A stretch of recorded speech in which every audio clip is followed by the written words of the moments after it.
خلات میں دہشت گردوں کی سیکیورٹی فورسز کی چوکی پر حملے کی کوشش، فائرنگ کے تبادلے میں 6 دہشت گرد ہلاک اور 4 زخمی۔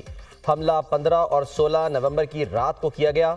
دہشت گردوں سے بہادری سے لڑتے ہوئے پاک فوج کے ساتھ جوان جام شہادت نوش کر گئے۔ علاقے میں ممکنہ دہشت گردوں کے لیے کلیئرنس آپریشن جاری۔ پاکستان کی سیکیورٹی فورسز قوم کے شانہ بشانہ بلوچستان کے امن، استحکام اور ترقی کو سبوتاژ کرنے کی کوششوں کو ناکام بنانے کے لیے پرعزم ہے۔ جوانوں کی ایسی قربانیاں ہمارے عزم کو مزید مضبوط کرتی ہیں۔ ISPR۔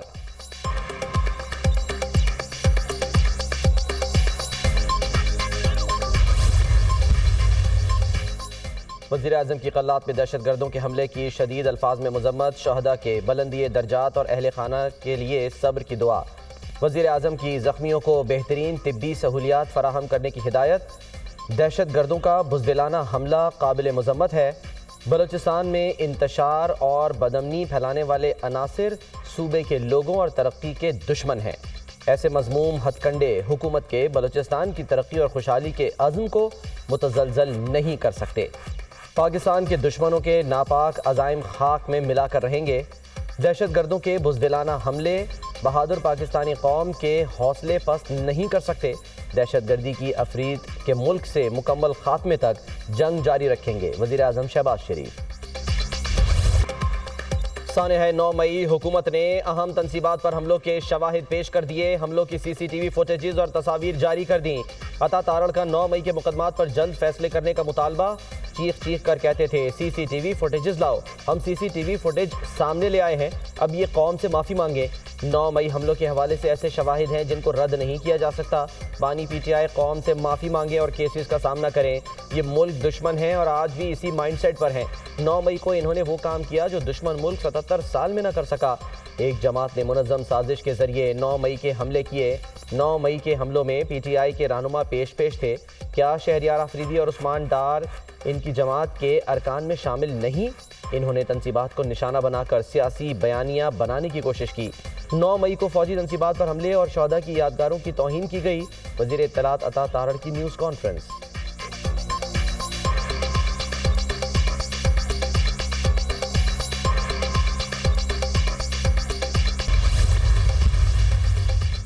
بانی PTI پر فوجی عدالت میں مقدمہ چلانے کے اشارے نہیں ملے۔ حکومت پاکستان کا فوجی عدالتوں میں بانی PTI کا مقدمہ چلانے کا ارادہ نہیں۔ برطانوی وزیر خارجہ ڈیوڈ لیمی نے عدالتی معاملات کو پاکستان کا اندرونی معاملہ قرار دے دیا۔ پاکستان میں آئینی ترامیم کی منظوری پارلیمنٹ کا معاملہ ہے۔ برطانوی وزیر خارجہ کا بانی PTI کی حراست پر ارکان پارلیمنٹ کے خط کا جواب۔ ڈیوڈ لیمی کے رکن پارلیمنٹ کیم جانسن کے خط کے جواب میں برطانوی موقف واضح۔ MP کیم جانسن نے خط بانی PTI کے مشیر بین الاقوامی امور زلفی بخاری کی درخواست پر لکھا۔ کیم جانسن نے برطانوی حکومت سے بانی PTI کے معاملے پر مداخلت کا مطالبہ کیا تھا۔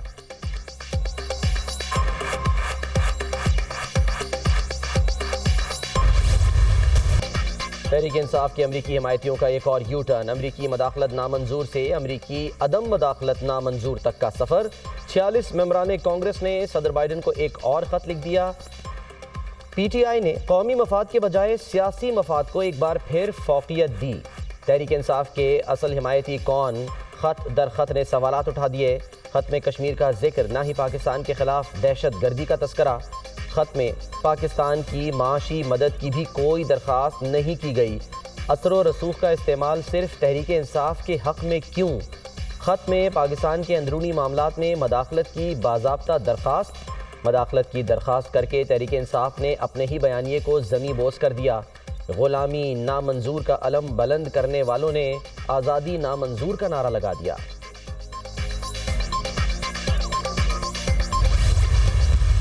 عمران خان اور PTI بار بار مداخلت کو دعوت دے کے، عالمی سطح پہ مداخلت کو دعوت دے کے اپنے پیر میں کلاڑی مار رہے ہیں۔ میرے لیے تو بڑی اچنبھے کی بات ہوگی کہ کوئی ملک اس طرح، خاص طور سے امریکہ، بڑھ چڑھ کے آگے آئے اپنی کسی ذاتی دوستی میں آپ کے قوانین کو توڑ تاڑ کے۔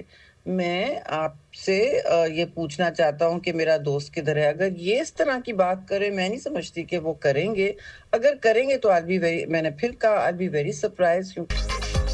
بانی پی ٹی آئی بار بار بیرونی مداخلت کی دعوت دے کر اپنے پاؤں پر کلہاڑی مار رہے ہیں۔ بانی پی ٹی آئی ملک میں تو کوئی تحریک چلا نہیں پا رہے، بیرونی مداخلت سے اپنا ہی نقصان کرا رہے ہیں۔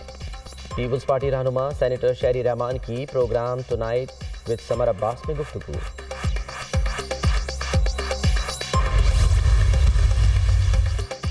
خط وہ لکھوا رہے ہیں جن کا ایجنڈا ہمیشہ پاکستان کو نقصان پہنچانا ہے۔ یہ خط کشمیر میں انسانی حقوق کی پامالی پر کیوں نہیں لکھوائے گئے؟ بانی پی ٹی آئی اب بھی اسرائیل کا اسٹریٹجک اثاثہ ہے۔ یہ 100% گولڈ سمتھ کی کارستانیاں ہیں۔ امریکہ میں آج بھی وہی حکومت ہے جو پہلے تھی۔ پی ٹی آئی کا ایک ہی ایجنڈا ہے، بانی کو کسی بھی طرح رہا کرایا جائے۔ سینئر وزیر سندھ شرجیل انعام میمن کی دنیا نیوز سے گفتگو۔ پی ٹی آئی کے لوگ امریکہ میں لابنگ فرم سے بائیڈن انتظامیہ کو خط لکھوا رہے ہیں۔ پی ٹی آئی نے مایوس ہو کر 24 نومبر کی کال دی۔ 9 مئی اور 190 ملین پاؤنڈ کیس میں ممکنہ سزا سے یہ خوفزدہ ہیں۔ سابق نگران وزیر اطلاعات مرتضی سولنگی۔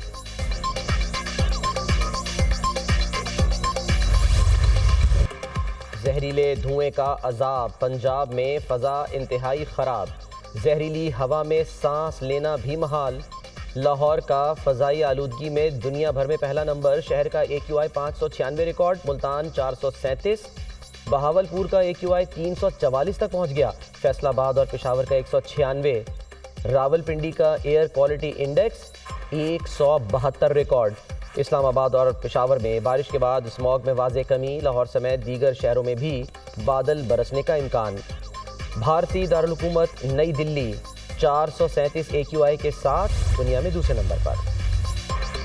اسموگ اور دھند سے راستے گم، حد نگاہ کم ہونے سے موٹر ویز متعدد مقامات پر ٹریفک کے لیے بند۔ M2 لاہور سے کوٹ مومن تک گاڑیوں کی آمد و رفت کے لیے بند۔ موٹر وے M3 لاہور سے درخانہ تک بند کر دی گئی۔ موٹر وے M4 پر پنڈی بھٹیاں سے ملتان تک گاڑیوں کا داخلہ ممنوع۔ M5 ملتان سے سکھر تک بھی ٹریفک کے لیے بند۔ سیالکوٹ لاہور موٹر وے کو بھی آمد و رفت کے لیے بند کر دیا گیا۔ قومی شاہراہوں پر بھی دھند کا راج، شہریوں کو سفر سے گریز کرنے کی ہدایت۔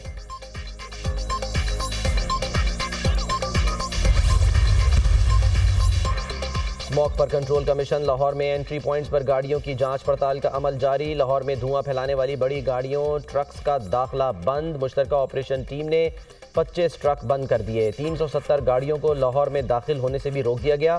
اسموگ کے لیے زیرو ٹالرنس پالیسی پر عمل جاری ہے۔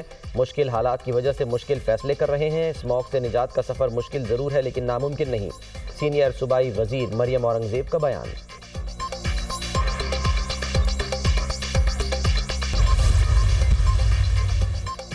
سابق وزیراعظم نواز شریف، وزیر اعلیٰ پنجاب مریم نواز لندن سے پاکستان کے لیے روانہ۔ 24 نومبر کو احتجاج کی کال ملک کو ڈی ریل کرنے کی کوشش ہے۔ احتجاج کرنے والے کامیاب نہیں ہوں گے، جھوٹا پروپیگنڈا کرنے والوں کو جھوٹا ہی کہیں گے۔ نواز شریف کی لندن سے روانگی کے وقت میڈیا سے گفتگو۔ نواز شریف اور مریم نواز چند روز سے لندن میں مقیم تھے۔ اس دوران دونوں نے کچھ روز سوئٹزرلینڈ میں بھی گزارے۔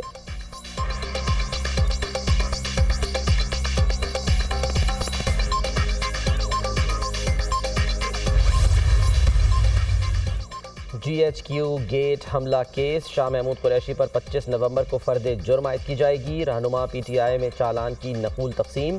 انسداد دہشت گردی عدالت راولپنڈی کا فرد جرم کے لیے 25 نومبر کو دوبارہ پیش کرنے کا حکم۔